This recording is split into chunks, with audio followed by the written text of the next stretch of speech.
one of the first things I'd like to share with you guys is how to start practicing. And I think it's really important to have a practice log. And so that's what I did when I started practicing seriously. I would practice for maybe from from 4 to 10 hours a day, and I would keep this practice log, and uh, I would write down when I practiced and how long I practiced for, and it's just it's good to have this physical log so that you can see what you've accomplished, and kind of organize how you would like to progress. And so I would recommend keeping one of these things with you and just writing down what you practiced and how long you practiced that specific thing for. Um, let's see.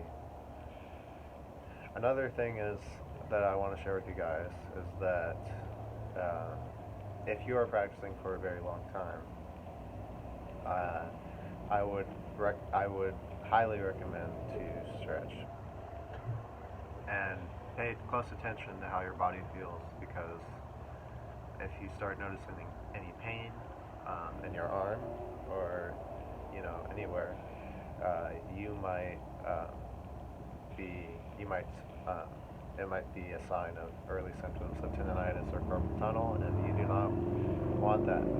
I've had that for years, and it hindered my ability to actually play the instrument. Uh, uh, and only now I'm finally coming out of that slump.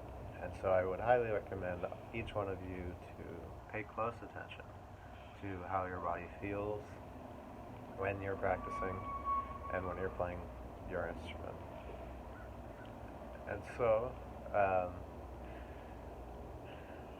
along the lines of practicing, um, I would keep a practice log, but if you're asking how should I practice, it really varies on yourself, on the individual. Uh, so I would ask yourself um, what you would like to get better at, and spend uh, time on that one thing. Uh, but in general, for effective uh, for an effective practice routine, I would spend the least amount of time just noodling around, and actually hone in on what you really want to get better at. Another thing that I found in the last couple of years, since I haven't actually been able to play my instrument very much, is visualization. I think this is really important because you can visualize your fretboard when you don't even have your instrument with you, and it's just as good and maybe even better as actually having your instrument in your hand, because um, well, uh, it's really helpful. You can just visualize your fretboard and practice chords or practice scales or um, practice songs um, or memorize songs. You can even put a piece of sheet music in front of you and look at the sheet music while you're listening to the music and practice in your head. And I think this is a really important uh, idea that people should try to do, because it really does help. Um, and